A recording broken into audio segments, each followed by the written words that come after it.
कमाल की है। अगर आप उसमें से थोड़ा भी हमें आज देंगे तो ये हमारे बहुत सौभाग्य की बात होगी। तो प्लीज जोरदार ताली के साथ स्वागत किया जाए डॉक्टर एच.एस. राव सर जी का। आपका बहुत बहुत स्वागत है सर। बहुत बहुत धन्यवाद ज्योति जी। आपको धन्यवाद तो इसलिए बनता है कि बड़ा संघर्ष करने के बाद आपका प्रोग्राम हो रहा है। वो संघर्ष इसलिए करना पड़ा कि आजकल ज्योतिष सेमिनार कम, राजनीति के अखाड़े ज्यादा हो गए हैं। गुटबंदी बहुत हो गई है। गुटबंदी इसलिए हो गई है कि भाई आप उसको बुलाओ तो उसको मत बुलाओ, और गुटबंदी होने के कारण 5-6 बार इनका फेसबुक अपडेट हुआ और आज भी उम्मीद नहीं थी कि होगा कि नहीं होगा। तो मैंने तो पूछ लिया था मैं है या नहीं, बोला हाँ है आ जाओ। इसलिए आप धन्यवाद की पात्र हैं कि हिम्मत नहीं तोड़ी। और मैं तो यही कहना चाहूंगा कि अगर कोई स्त्री प्रोग्राम कर रही है तो पुरुष को उससे लड़ना नहीं चाहिए, उसको सपोर्ट करना चाहिए। एक तो स्त्रियां आगे बढ़ती नहीं है, और अगर बढ़ रही है तो उसकी लेग पुलिंग करना मुझे लगता है वो एक मर्द का काम नहीं होता। इसलिए आप धन्यवाद की बात करें। ठीक है, मतभेद हो सकते हैं, मतभेद किसी के साथ में हो सकते हैं, लेकिन किसी के प्रोग्राम को खराब करना वो धर्म पर कुठारा का हमला होता है। आप मुसलमानों को देखिए, शिया सुन्नी को भी देख लो, नमाज के टाइम पे कोई किसी का हमला नहीं करता। उनके जब प्रोग्राम हो रहे होते हैं, अभी मुहर्रम आएगा, उनके दूसरे प्रोग्राम ईद के होते हैं, कभी कोई आपस में लड़ता हुआ दिखाई देता है? नहीं दिखाई देता। उसका कारण है कि वो अपने धर्म के प्रति कट्टर हैं। लेकिन हिंदुओं में क्या है कि अगर आप जागरण कर रहे हैं तो उसमें कहीं ना कहीं दूसरा उपद्रव जरूर करेगा, क्योंकि इसका जागरण सफल न हो जाए। इसलिए ये मेरी स्पीच लाइव जा रही है सब जगह पर, 20 लाख लोगों के अंदर जा रही है इस समय। जो भी हिंदू सुन रहे हैं उन सबसे मैं एक ही चीज कहना चाहूंगा कि हिंदू धर्म खतरे में है। चारों तरफ हिंदू पे कुठाराघात हमला हो रहे हैं, चाहे वो लव जिहाद का मामला है, धर्म परिवर्तन का मामला है। 65 से 70 करोड़ हिंदू मुसलमान बन चुका है, यानी अभी 80 करोड़ हिंदू प्योरली हैं, 100 करोड़ के आसपास है, जिसमें से बौद्ध वगैरह को निकाल दें तो 80 करोड़ में से 830 वर्ष के अंदर 75 करोड़ मुसलमान बन चुके हैं। अगर हम इसी तरीके से एक दूसरे की टांग खींचते रहेंगे तो आने वाले समय में सारे के सारे फिर नमाज पढ़ते हुए नजर आएंगे पूरे के पूरे। फिर ये ज्योतिष कुछ नहीं हो सकता। यानी सब आप आराम से जाकर के, जैसे पाकिस्तान में हर घर के अंदर गाय कटी होती है, कसाई आता है वहां पर और जाकर के गाय काटकर मजाक होती है। मैं पाकिस्तानी वो जो रील आती है वो देख रहा था, उसके अंदर 2 कसाई आते, गाय बधी होती है और उसके ऊपर वो प्रैंक वीडियो बनाते हैं। मतलब इतनी जलालत हिंदुओं की हो चुकी है, इतनी जलालत हम देख रहे हैं और फिर भी हम जागने के लिए तैयार नहीं है, फिर भी हम एक दूसरे की टांग खींचते हैं। इसलिए ज्योति जी आपको बहुत बहुत धन्यवाद। आपका प्रोग्राम अच्छा हुआ, सफल हुआ, क्योंकि जितनी आपको जनसंख्या की जरूरत थी उतनी तो यहां है, क्योंकि इतनी आपकी उम्मीद थी भाई 50 होने चाहिए, लेकिन तो 70-80 तो है ही कम से कम, और अभी हो जाएंगे। आज के इस प्रोग्राम के मुख्य अतिथि हमारे बड़े भाई, पिछले 25 सालों से टीवी पर चलने वाले, दुनिया को ज्ञान बांटने वाले आचार्य अनिल बस जी, कुमार गणेश जी जो अंकशास्त्री हैं, जो तिलक लगा के बैठे हुए हैं, राष्ट्रपति जी को सलाह देते हैं, उधर कोने पे बैठे हैं फिरोजी रंग की जैकेट के अंदर भाई राकेश डागर जी, इनका भी प्रोग्राम है 5 सितंबर को, सब लोग आ जाइएगा, बहुत अच्छा प्रोग्राम करते हैं। मेरे बगल में आप देख रहे हैं सुंदरी, ये अमरावती से आई हुई है, इनको भी अवार्ड मिल चुके हैं वीटी ट्यून के कई कान्हा जी और सब मंच पर बैठे हुए और मेरे सामने सभी उपस्थित ज्योतिष बंधु, एक तो मेरे पास ऑप्शन ये है कि मैं आपके जितने भी प्रश्न हैं वैदिक ज्योतिष से रिलेटेड, वास्तु से रिलेटेड, उनके जवाब दूं, कि आपकी जिज्ञासाएं हो सकती है कि जैसे क्लास में क्लास टीचर जवाब देता रहता है कि ये बता दो, ये बता दो, ये बता दो। एक तो ये तरीका है। एक ये है कि मैं भी अपनी तरफ से दीपक गुप्ता की तरह मैं भी बोलूं, तो दो तरीके हैं। इसलिए एक तो ये हो सकता है कि आपको पढ़ते पढ़ते, प्रैक्टिस करते करते या पढ़ाते पढ़ाते बहुत सारे चीजें ऐसी होती है जो हमें कहीं ना कहीं ऐसे लगता है ज्योतिष में कुछ कमियां हैं। अगर आपकी प्रेडिक्शन सही होती चली जाए तो लगता है ज्योतिष बड़ा अच्छा है, और जब 2-4 प्रेडिक्शन में फेल होती है तो आंखों के सामने अंधेरा आता है, ऐसे लगता है कि ज्योतिष सही है भी है या नहीं है। क्योंकि पढ़ा लिखा आदमी जब इसको ज्योतिष को करता है और जब कभी कभी वो फेल होता है तो उसको लगता है कि इसमें कुछ कमियां हैं, लेकिन ज्योतिष में कोई कमी नहीं है, क्योंकि ये सत्य है। क्योंकि मैं मैकेनिकल इंजीनियर हूं और उसको छोड़कर के इस लाइन में इतना बड़ा अनुभव है।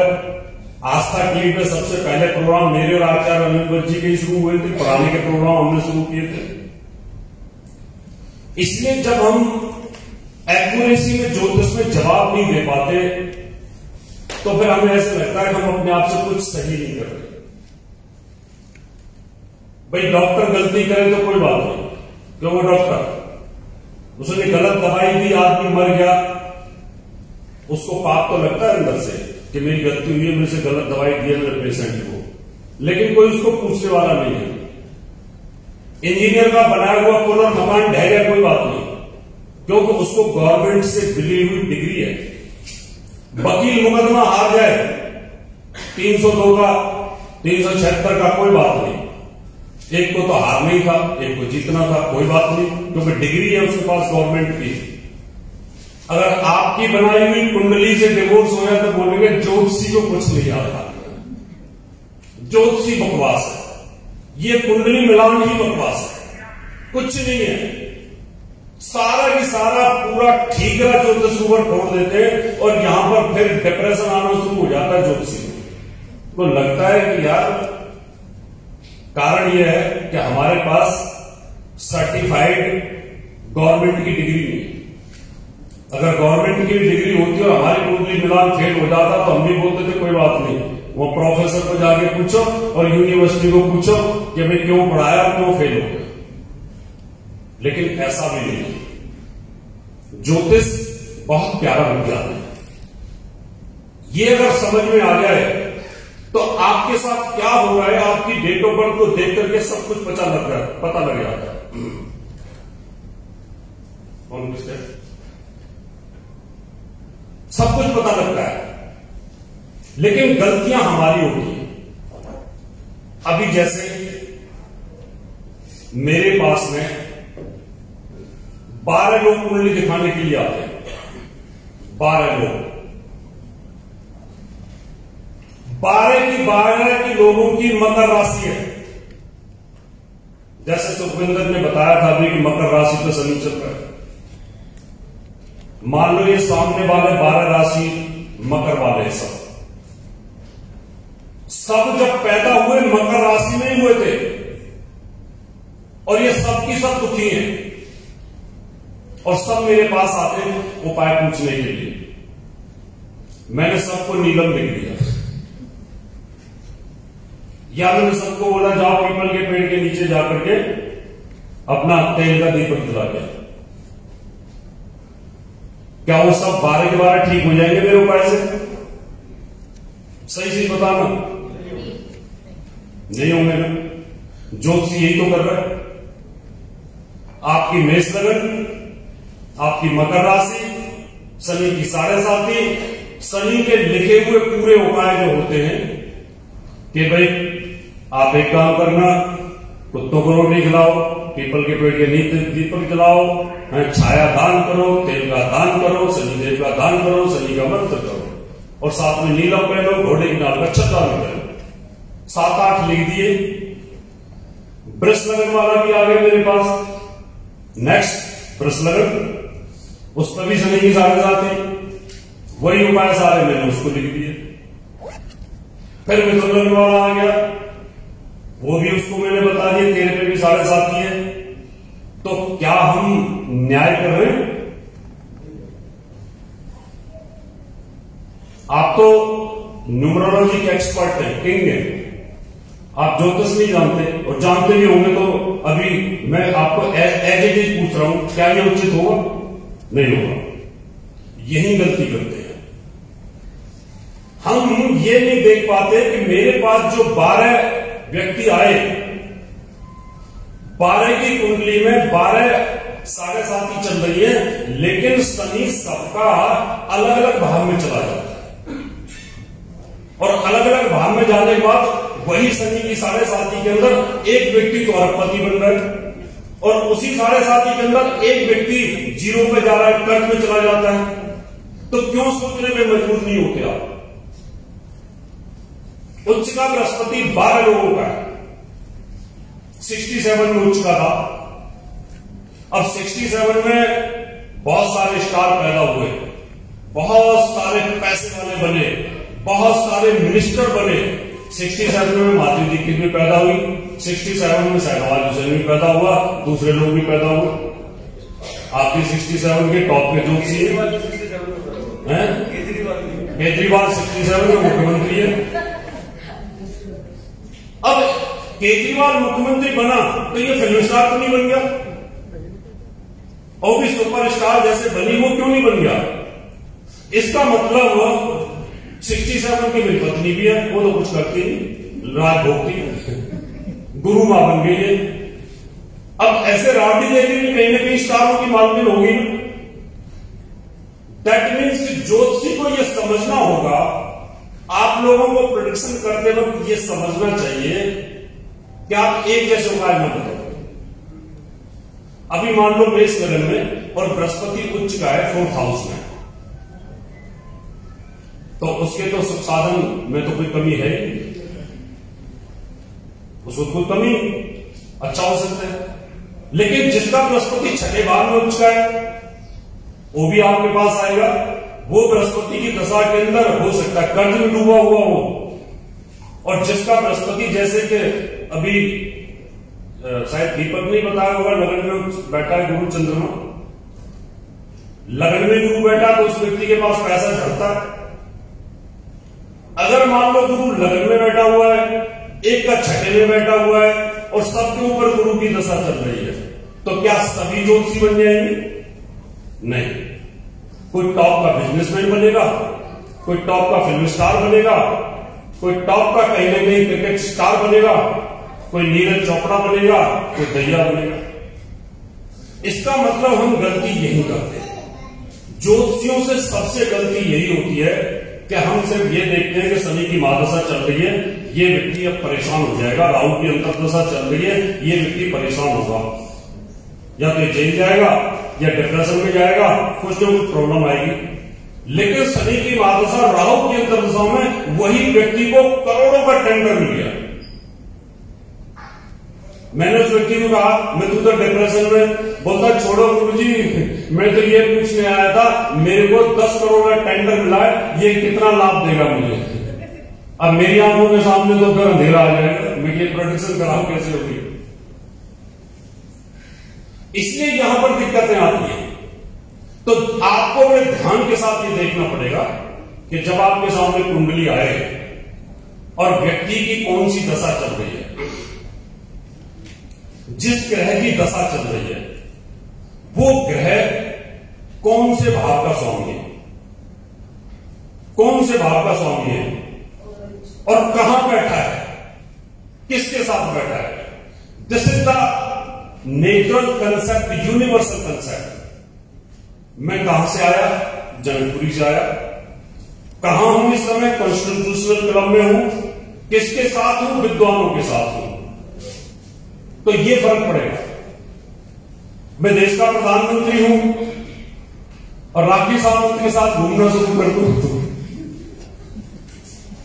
फिर क्या होगा? या मल्लिका शेरावत के साथ घूमना शुरू कर दूं, फिर क्या होगा? तो लोग उंगली उठाएंगे ना देश के प्रधानमंत्री को। इसका मतलब आपकी कुंडली के अंदर जिस अच्छे ग्रह की दशा चल रही है और वो ग्रह बहुत अच्छा होकर के गोचर में आज की डेट में बुरी स्थिति में आ गए, बाय बर्थ जिनका गुरु उच्च का था, 67 वालों की बात करता हूं, उसके बाद में 90 के बाद की बात करता हूं। अब वही गुरु अभी 14 सितंबर को नीच का हो जाएगा दोबारा से। गुरु की महादशा चल रही है, आदमी ऊंचाइयों पर है, अच्छी फिल्में हिट हो रही है, अच्छा बिजनेस आ रहा है, बहुत अच्छा कर रहा है। अभी वही उच्च का गुरु नीच का होने वाला है। तो क्या वो उच्च के ग्रह की महादशा ऐसा ही फल दे देगी कि जो लगातार दे रहा था? नहीं देगी। इसका मतलब मैं घोड़े पर बैठा हुआ हूं और बहुत अच्छी स्थिति में भाग रहा हूं और एकदम में ऐसे दलदल में आ जाए मेरा घोड़ा और मैं भाग ना सकूं तो मैं फंस जाऊंगा। ज्योतिषी को यह भी देखना पड़ेगा कौन सा ग्रह कहां का स्वामी कहां बैठा है और गोचर में कहां है। इसका मतलब महादशा, अंतरदशा और गोचर, इनका आपस में बहुत गहरा लिंक है। ज्यादातर टीवी पे जितने भी ज्योतिषी आते हैं, हेलो, हाँ जी, कौन सी दशा चल रही है, कौन सी अंतरदशा चल रही है, तुम्हारा ये काम होगा, और वो मुंह के सामने बोल देते नहीं होगा, बेइज्जती हो जाती है। खाली महादशा और अंतरदशा, ऋषि पारसर जी कहते हैं खाली महादशा और अंतरदशा से अगर आप फलादेश करते हैं और आप गोचर को छोड़ देते हो, आज वाले गोचर को छोड़ देते हो, क्योंकि आज का गोचर ही किसी दिन आपका गोचर था, जिस दिन आप पैदा हुए उस दिन भी वो गोचर कुंडली ही थी। जिस दिन आपका जन्म हुआ उस दिन वो गोचर कुंडली ही थी। उस गोचर कुंडली पर लगन कुंडली बना के आपकी जन्म कुंडली बनी है। उसी गोचर कुंडली पर, बचपन की गोचर कुंडली पर आज की जब गोचर कुंडली लगेगी तो प्रभाव आएगा। मेरा उच्च का गुरु था या मेरा स्वराशि का गुरु था, जब घूम करके स्वराशि के ऊपर से वो गुरु आएगा वहां पर तो अच्छा तो करेगा। मान लो मैं किसी राजमहल में पैदा हुआ कभी और फिर राजमहल मेरा लुट गया और फिर मुझे उस राजमहल में जाकर के मैं वहां से निकलूं या बैठूं तो मुझे सुकून तो आएगा, चाहे मेरा हो या ना हो, आनंद की अनुभूति तो आएगी, मुझे डिप्रेशन नहीं आएगा। वही ग्रह मेरा नीच का है, बाय बर्थ नीच का है, और अभी 14 सितंबर को जब गुरु नीच का आएगा उस समय मुझे तकलीफ तो होगी, क्योंकि मेरे को ऑपरेशन हो चुका हो और दोबारा उस ऑपरेशन की उम्मीद बन रही हो तो आदमी को टेंशन तो होती है। उसको ये तो लगता है कि यार बड़ी परेशानी आने वाली है, दिक्कतें आने वाली है, ये फिर प्रॉब्लम्स आने वाली है। इसका मतलब जब आप फलादेश करें तो पहले ये देखो कौन से भाव का स्वामी है, कौन से भाव का स्वामी है, वो बैठा कहां है, आप कहां के स्वामी हैं, कहां बैठे हैं, ये मायने रखता है। अगर अभी प्रधानमंत्री ऑफिस से कोई व्यक्ति आए, मैंने पूछा कहां से आए, बोले पीएम हाउस से। अच्छा, क्या लेके आए? कहता आपको मिनिस्टर बनाया जा रहा है। एकदम आपका मनोबल और आपकी खुशी बहुत अच्छी फील होगी। एक आदमी आए, बोले कहां से आए? कोर्ट से। क्या लाए? वारंट। तो वही आपको टेंशन हो जाएगी। इसका मतलब ये रहा कहां से आए, कहां बैठे हो और किसके साथ बैठे। भाव स्वामी कारक, कारक का भी बहुत बड़ा महत्व होता है। कारक एक तरह से सिग्निफैक्टर होता है, एक तरह से चौकीदार। जब तक भाव स्वामी कारक तीनों पाप प्रभाव में नहीं आएंगे, जब तक घटना घटित नहीं होगी। ये एक बैंक है, इस बैंक में बैंक मैनेजर है, कैशियर है और चौकीदार है। गुंडे आते हैं इसको लूटते हैं और चौकीदार भाग जाता है। लेकिन लुटेरों ने क्या किया, बैंक मैनेजर को उसको तो लूट लिया, लेकिन चौकीदार ने तुरंत भाग करके पुलिस को बता दिया, तो बैंक लूटने से बच गई। इसलिए आपने देखा होगा कि सबसे पहले चौकीदार को मारता है आतंकवादी। इसलिए कार को भाव नासर, कि कारक भाव में जो ग्रह बैठा होता है वो सबसे ज्यादा नुकसान कर जाता है कारक स्थान में। तो कारक एक तरह से चौकीदार होता है। अगर धन का कारक बृहस्पति है और वो अगर पाप प्रभाव में आ रहा है तो इसका मतलब धन का नुकसान होना जरूरी है। भाव स्वामी कारक तीनों चीजें अगर आपकी खराब होती हैं तो आप ये कह सकते हैं कि आपका धन का नुकसान होगा। भाव स्वामी कारक अगर आपके तलाक वाले ग्रह से पीड़ित है तो आप बोलेंगे आपका डिवोर्स होगा। मान लो किसी का स्वराशि में तुला राशि का शुक्र बैठा हुआ, तुला राशि का शुक्र बैठा हुआ है आपका सप्तम भाव में और कहीं से उस पर राहु की दृष्टि है, कहीं से, या पंचम में शनि बैठा है उसकी तीसरी दृष्टि है। आप तो बोलोगे पत्नी बड़ी अच्छी मिलेगी क्योंकि सप्तम में स्वराशि का शुक्र बैठा है तो खूबसूरत मिलेगी। लेकिन आप ये भूल गए कि तलाक भी निश्चित है। आपने ध्यान ही नहीं दिया, सप्तम में शुक्र देखा, राजू बना के बैठा है, मालव नाम का राजू बना हुआ है, बहुत ही शानदार कुंडली देखने में लग रही है, लेकिन एक झटके के अंदर तलाक हो गया, एक झटके में, क्योंकि शनि की तीसरी दृष्टि भाव स्वामी कारक तीनों का भी खत्म हो गया। तो इन चीजों को जब आप बड़े सावधानी के साथ अगर आप देखोगे प्रोडिक्शन में तो बहुत जबरदस्त आपकी एक्यूरेसी जाएगी। विदेश में लोग बैठे होते हैं, वो वहां पर दुभाषिया रखते हैं कि रावत जी से मिलना है, बात करनी है। अब उनको लैंग्वेज प्रॉब्लम है, लेकिन इतना तो समझते हैं कि एस्ट्रोलॉजी बताते हैं। वहां से जब उनके बारे में मैं बताता हूं, मैं तुम्हारी राइट आंख की रोशनी डैमेज है, बोला हाँ। मैं तुम्हें आर्थराइटिस है, बोला हाँ। मैं तुम्हारा डिवोर्स 2 हो चुके हैं, बोला हाँ। तो बोलते हैं इंडियन एस्ट्रोलॉजी क्या चीज है, क्या जबरदस्त बताते हैं, क्यों सारा ऑनलाइन काम मेरा विदेशों में, तो लोग हैरान हो जाते हैं। और ये तभी संभव है जब आप ये देखें कि कौन से ग्रह की दशा चलती है और वो दशा का स्वामी इस समय कहां बैठा है। अभी शनि स्वराशि का है, किसी का शनि बाई बार दशम में भी बैठा होगा, राजो बना के बैठा है मेष वालों का। किसी का शनि अष्टम में भी बैठा होगा, वो आज अष्टम में बैठा हुआ है। तो क्या कोरोना में सभी मर गए? सभी तो नहीं मरे। कोरोना में बहुत सारे बच भी गए, तो जो बच गए वो क्यों बच गए? यहां पर प्रेडिक्शन ये देनी होगी आपको कि जिसको कोरोना हुआ उसका गोचर के अंदर शनि 6, 8, 12 में, राहु 6, 8, 12 में पाप प्रभाव में रहा होगा, उसको कहीं ना कहीं सांस लेने में दिक्कत, तकलीफें, दिक्कत बढ़ने के कारण वो व्यक्ति चला गया, क्योंकि वो गोचर के प्रभाव को बर्दाश्त नहीं कर सका। प्रेडिक्शन कर सकते हैं आप। अभी बहुत सारी प्रेडिक्शन हुई, वैज्ञानिकों ने कहा मई और जून सेकंड लहर का पीक होगा, पीक ये बोला गया। हर टीवी चैनल पर ब्रेकिंग न्यूज चल रही थी कि जो मई होगी वो पीक आवर में रहेगी, मई में पीक आवर में रहेगा कोरोना का, बहुत आदमी मरेंगे। और मैं टीवी की डिबेट के ऊपर, शायद मेरे साथ कौन था, आप तो नहीं थे, एक मैडम थी, शायद श्रुति देवी थी, उनको आना था, आ जाएंगे, श्रुति देवी। मैंने चैनल के एंकर को कहा उसमें अप्रैल में वो डिबेट हो रही थी एंड में, मैं कहा मई और जून में कोरोना खत्म होना शुरू हो जाएगा, सेकंड लहर, कोई टीकाकरण की लहर नहीं होगी, वो टीवी को डिबेट पड़ी हुई है। और एंकर मेरे को कह रही है आप उल्टा बोल रहे हो, सबसे पूरा चैनल ऐसे बोल रहा है, आप कैसे बोल रहे हो? मैं इसलिए बोल रहा हूं कि ग्रहों की गति चेंज हो रही है। जब ग्रह अपनी पॉजिटिव जगह पर जा रहे हैं, स्वराशि में जा रहे हैं, राजयोग बना रहे हैं, पॉजिटिव स्थिति में हैं, तो पृथ्वी के ऊपर वायरस कैसे बढ़ेगा? वायरस तो तभी बढ़ेगा जब पृथ्वी के ऊपर जहर बढ़ेगा।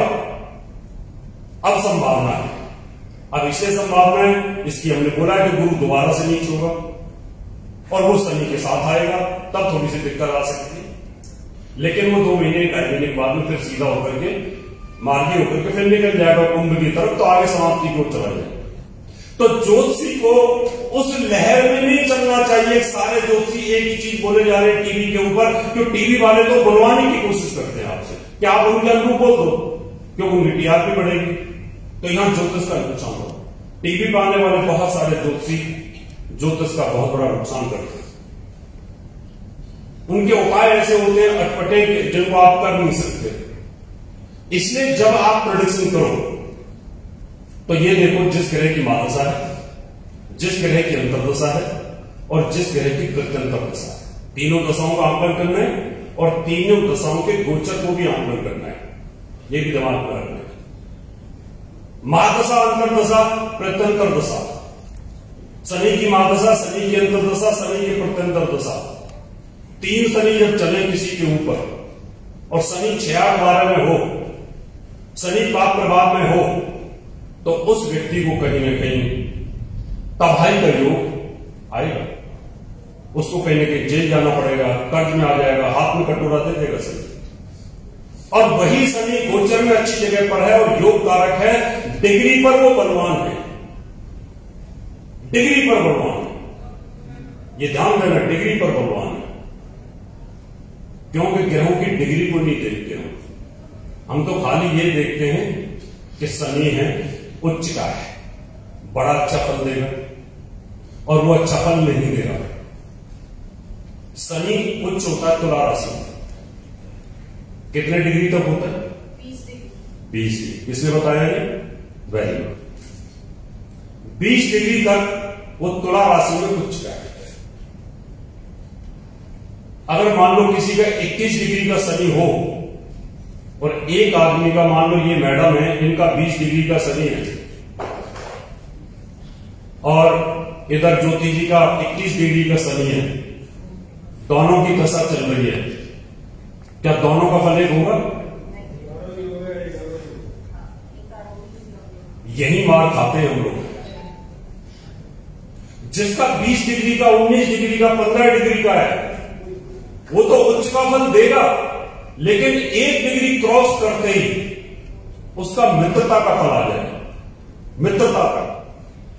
इसका मतलब ग्रह 7 तरीके से फल देता है, नीच का, शत्रु राशि का, समता का, मित्रता का, स्वराशि का, मूल त्रिकोण का और उच्च का। ग्रह की 7 कैटेगरी है। 2 तो बुरी है, नीच और शत्रुता, लेकिन अच्छी में 5 है। अच्छी में 5 है, सम है, मित्र है और स्वराशि, मूल त्रिकोण और उच्च। अच्छे के अंदर 5 कैटेगरी है। अब किसी का शनि सम राशि में बैठा है और किसी का उच्च में बैठा है, उच्च में भी वो 15 डिग्री का बैठा है और दोनों की दशा चल रही है। एक को 20,000 की तनख्वाह मिल रही है इंजीनियर को, एक को 1 लाख की मिल रही है।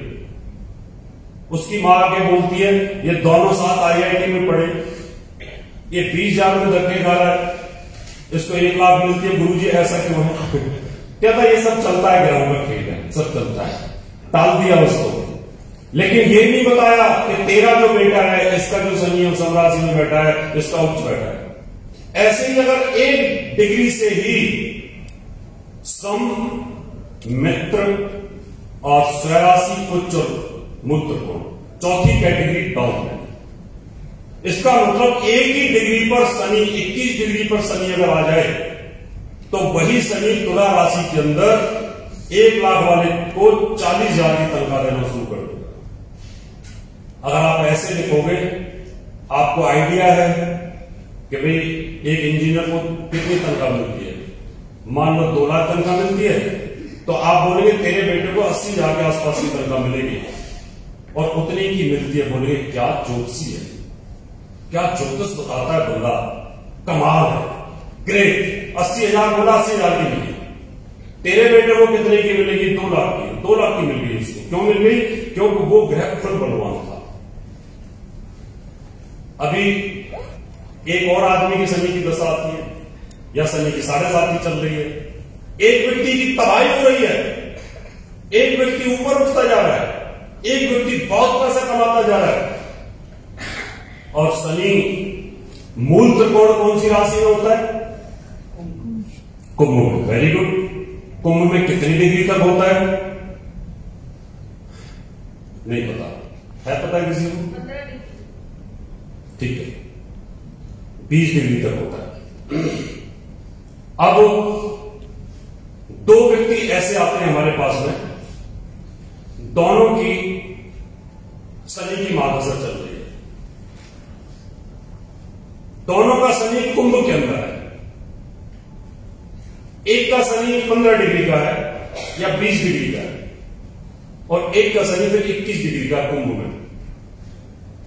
यहां पर भी वेरिएशन आ गया, क्योंकि जो मूल त्रिकोण में था वो 1 डिग्री पार करते ही वो स्वराशि में चला गया, यानी कुंभ में स्वराशि में आ गया, और कुंभ के अंदर ही वो अभी बृहस्पति। आप बात करिए बुध की। बुध एक ऐसा प्लैनेट है अपनी कन्या राशि में उच्च का होता है, कन्या में मूल त्रिकोण का होता है, और कन्या के अंदर ही वो स्वराशि में भी होता है।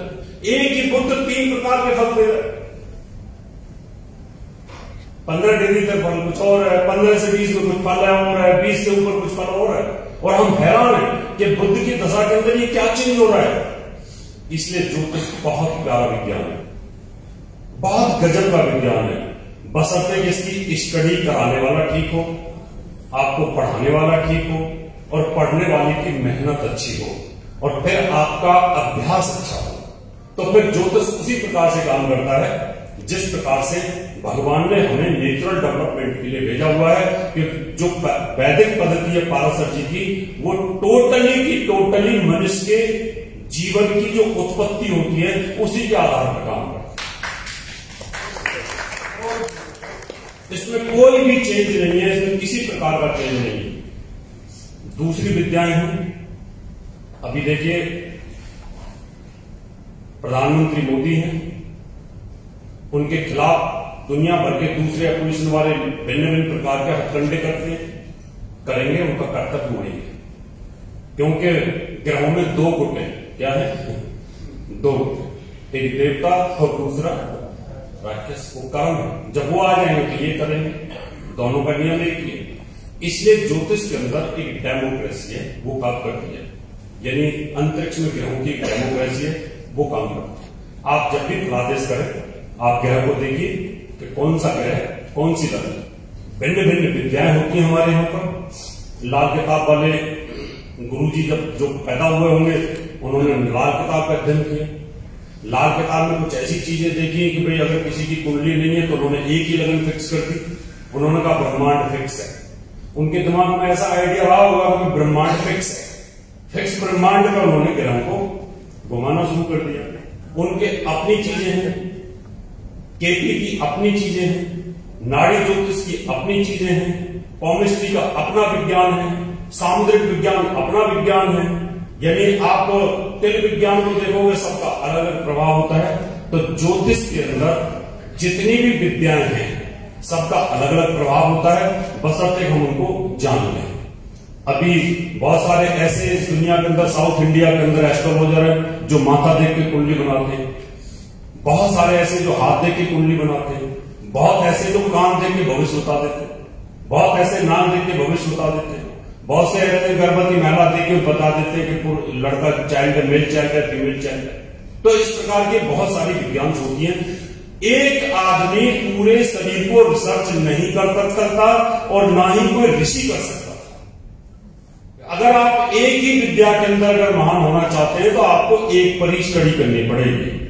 अगर अगस्त मुनि ने थंब इंप्रेशन पे किया तो ऋषि पाराशर ने जन्म कुंडली के ऊपर किया, तो भृग ऋषि ने कुछ और किया, तो अगस्त मुनि ने कुछ और किया, तो वशिष्ठ जी ने कुछ और किया। इसलिए आप किसी भी एक विद्या के मास्टर बन जाओ, और उसमें अगर आपको ऐसा लगता है तो आप बिल्कुल एक्यूरेट कहीं ना कहीं बता सकते हैं।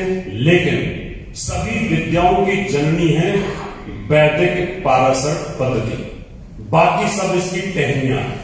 क्योंकि सबको आना तो महादशा अंतर्दशा पर ही पड़ता है, सबको आना तो कुंडली बनानी ही पड़ती है, सबको नक्षत्रों को तो देखना ही पड़ता है।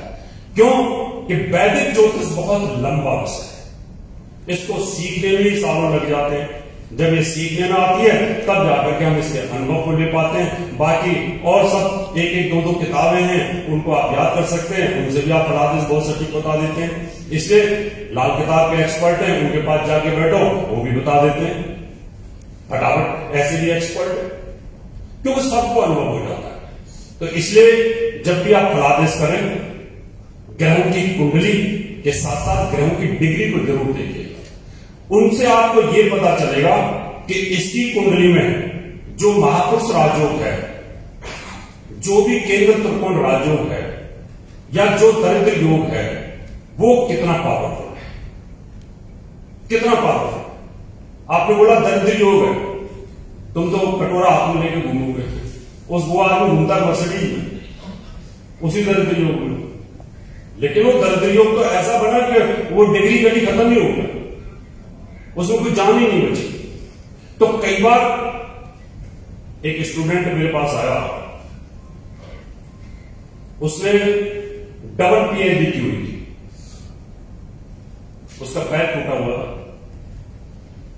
आकर के मेरे पास अपॉइंटमेंट ली, वही कुंडली दिखानी थी।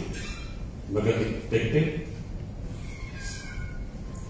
उसके वही उच्च के ग्रह की दशा चल रही थी गुरु की। ज्योतिषियों ने कहा कि ये जो पीरियड तेरा आएगा गुरु का, राहु के समाप्ति के बाद तेरा टॉप का पीरियड होगा, और जैसे गुरु की दशा चली वैसे उसकी टांग टूट गई। अब 4-5 और ज्योतिषियों के पास गए, सब यही ज्योतिषी बोले कि भाई तेरी ये जो दशा जो चालू हुई है ने बहुत टॉप की है, और वो कंगाल हो गया। एक दिन आस्था टीवी देख रहा था, तो मेरा टॉपिक ही ये था कि अगर किसी के उच्च की दशा चल रही हो और गोचर में गुरु नीच का हो जाए तो वो उसको कंगाल बनाए। उसने अपॉइंटमेंट लिया, आ गया, लंगड़ा बुंगड़ा के बैठ गया, बोले जी मेरी कुंडली देखो।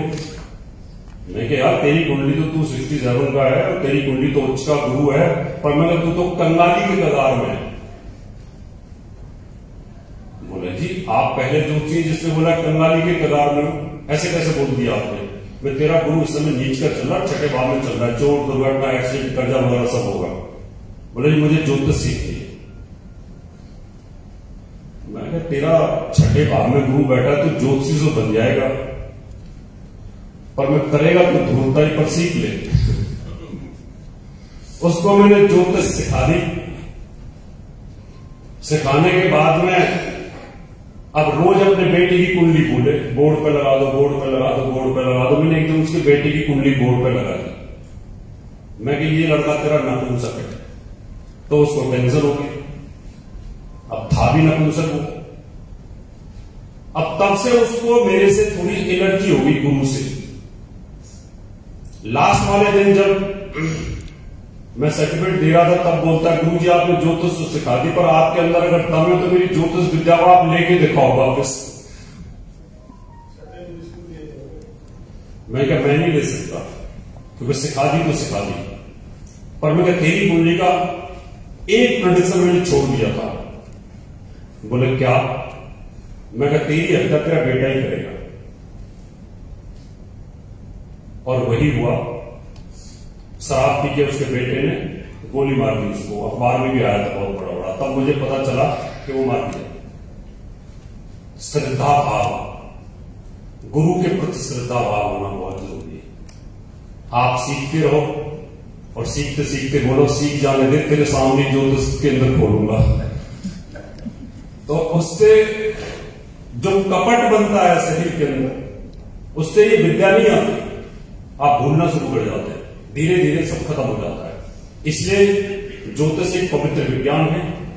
विज्ञान इसलिए बोला है कैलकुलेशन के ऊपर आधारित है, और गैस आइडिया आपके कि आप कितना एक्यूरेट उसमें बता पाते हैं, उसको करना चाहिए, अच्छे तरीके से मेहनत करनी चाहिए। और जहां हमारी सेवाओं की जरूरत होती है हम सेवाएं देते हैं। हमें किसी राजनीति से कोई लेना देना नहीं, हमें किसी गुटबंदी से कोई लेना देना नहीं है।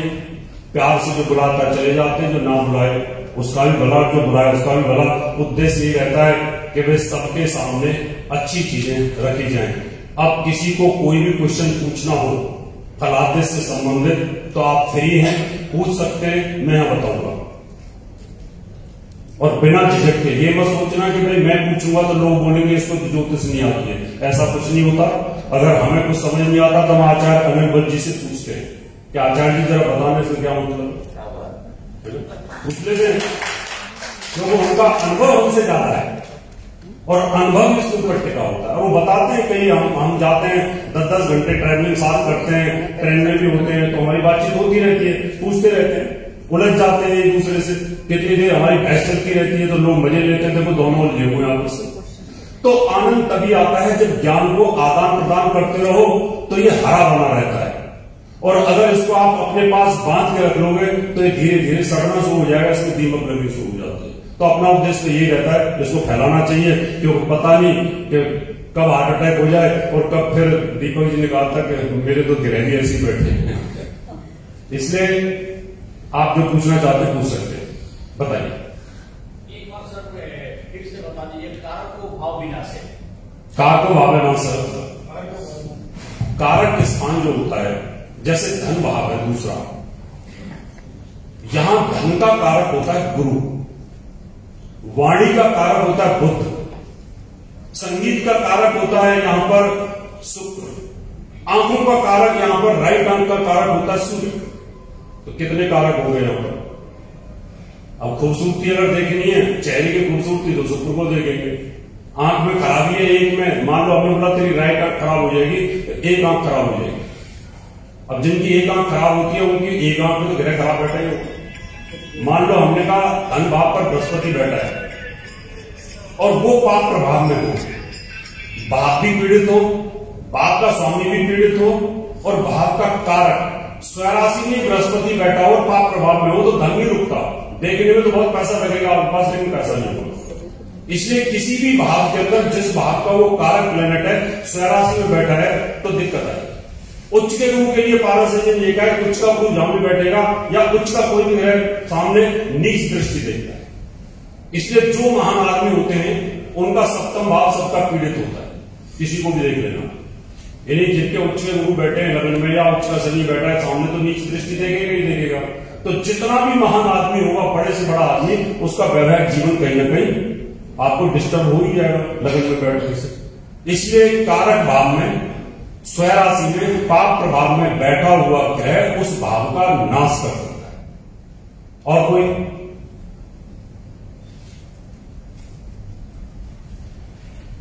आपको कोई दिक्कत आती है प्रोडिक्शन करने में, कहां से प्रोडिक्शन करें, कुंडली देख करके आपको लगता है कि यहां दिक्कत आ रही है, तो आप पूछ सकते हैं, कोई दिक्कत नहीं है, आप आराम से पूछिए। क्योंकि बिना भीड़ का सम्मेलन है, यहां पर बहुत हाई तबाह नहीं है, सेटिंग अपनी कंप्लीट है। हाँ बताइए। विषम लगन में एकादश स्थान में शनि बृहस्पति के घर में बैठा है और बृहस्पति से दृष्ट है और शनि की महादशा है 1.5 डिग्री का शनि। तो प्रवृत्तियां या इस टाइप का आध्यात्मिक ठीक है, बृहस्पति से दृष्ट पूर्ण रूप से बृहस्पति से प्रभावित 1.5 डिग्री का शनि और धर्मस्थान का स्वामी 9th और 10th का लॉर्ड ऑफ 11th। वृष लगन में बृहस्पति योग कारक होता है, तो वृष लगन में शनि जो होता है वो योग कारक होता है, लेकिन वृष लगन में बृहस्पति खराब होता है। हमेशा बृहस्पति अच्छा फल नहीं देता, ये ध्यान रख लीजिएगा। न वृष लगन में देगा अच्छा फल, न तुला लगन में देगा। लेकिन ये भी कोई जरूरी नहीं है, ऐसा कोई जरूरी नहीं होता। मान लो वृष लगन में वो शनि को देखता है, शनि और बृहस्पति सम है। अब यहां पर शुभता शनि को देनी चाहिए दृष्टि से, वो शनि को शुभता देने की कोशिश करेगा कि तुम अच्छा करने की कोशिश करो, लेकिन उसकी नियत में खोट है। क्या बृहस्पति की नियत में क्या है? खोट है, क्योंकि वो अच्छे स्थानों का स्वामी नहीं है। इसलिए वृष लगन का और तुला लगन का जो बृहस्पति होता है उसकी दृष्टि में भी खोट होता है, इसलिए ध्यान रखेंगे। तो यहां पर जो शनि को बल मिलना चाहिए वो उसको अपना ही बल मिले, क्योंकि वो सम राशि में बैठा है, जिस 11 भाव में बैठा है वहां पर वो बलवान हो जाता है, वहां उसको पावर मिल जाती है। तो शनि अपने दम पे जितना फल देगा उतना ही दे पाएगा। बृहस्पति और जब शनि आएंगे तो उस समय डायबिटीज होने का खतरा कहीं ना कहीं बन जाएगा, रोग होने का खतरा बन जाएगा। और कोई? हाँ बताओ। थोड़ा सा बाधक ग्रह पर बताइए, आप थोड़ा बाधक ग्रह पर। अभी जैसे वृष लगन के अंदर बृहस्पति है, वृष लगन में बृहस्पति बाधक है, तुला लगन के अंदर ये बाधक है, मिथुन लगन के अंदर मंगल बाधक है, कन्या लगन में मंगल बाधक है। तो जो शत्रु प्लैनेट होते हैं, ये हमें प्रकृति से एक नियम मिला कि अगर मैं लगन का स्वामी बनूंगा तो मैं अपने अपनों को अपने जो है उनको अच्छा फल दूंगा। यानी अगर मैं देश का प्रधानमंत्री बनता हूं तो सबसे पहले ज्योतिषियों को मिनिस्टर बनाऊंगा, ये नियम है। उसके बाद जो जगह बचेगी फिर दूसरे लोगों को टाइम दूंगा। ऐसे कोई भी मुख्यमंत्री बनता है, आईएएस बनता है, सब अपने परिवार को मजबूत करता है। तो जो लग्नेश बनेगा वो लग्नेश, पंचमेश और नवमेश, ये जो तीनों मित्र आ जाएंगे, ये तीनों मित्र बनेंगे ही बनेंगे। और जो इस समय तीसरे, छठे, 8वें, 12वें भाव के जो स्वामी बन जाएंगे वो कहीं ना कहीं बाधक बन जाएंगे, वो अच्छा फल नहीं देंगे। तो वहां पर आपको सावधान होना पड़ेगा।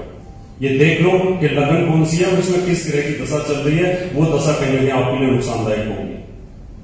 जैसे मूवेबल जो होते हैं, जो चार राशियां होती हैं, उसके लिए 11वां घर बाधक कहते हैं। 11वां घर जनरली लाभ का है, लाभ का होता है, तो लाभ भी है और बाधक भी बन रहा है। ये कैसे आप दो चीजें कॉन्ट्रडिक्ट करते हैं? देखिए, गोचर के अंदर सारे की सारे ग्रह, 9 की 9 ग्रह, जब वो लगन से या चंद्र लगन से मूवमेंट करते हैं तो 11वां भाव एक ऐसा भाव है जिसमें सारे के सारे अच्छा फल देते हैं। सिर्फ एक ही ऐसा है कि जिसमें सभी अच्छा फल देंगे गोचर में घूमते हुए, बशर्ते कि जो लाभ दे रहा है गोचर में वो कहीं बाई बर्थ आपकी कुंडली में बुरे भावों का स्वामी नहीं होना चाहिए, नहीं तो वो आपको कहीं ना कहीं उस समय भी डैमेज कर देगा। इसका ध्यान रखिए, ठीक है। मुझे लगता है अब दूसरे वक्ता को समझ लेना चाहिए। अगर फिर भी किसी को कोई भी आपको ऐसा लगता है कि यहां तकलीफ होती है तो आप पूछ सकते हैं। कारण यह है कि हम एक दूसरे को ज्ञान आपस में चेंज करेंगे, एक्सचेंज करेंगे तो अच्छा रहता है। इससे लोगों का ज्ञान भी बढ़ता है, सभी लोगों के लिए अच्छा भी रहता है। और ज्योतिष जगत भारत देश के लिए एक बहुत बड़ी चीज है और पूरे वर्ल्ड के अंदर अब वेबसाइट के थ्रू, ऐप के थ्रू ये कहीं ना कहीं फैलता जा रहा है। और अब तो लोग बहुत लार्ज स्केल पे इसका बिजनेस कर रहे हैं। एक ऐप में 200, 300, 500 आदमी ज्योतिषी काम कर रहे हैं और अच्छा कमा रहे हैं। इसका मतलब उनको कहीं ना कहीं बेनिफिट इसका मिल रहा है। बहुत बहुत धन्यवाद।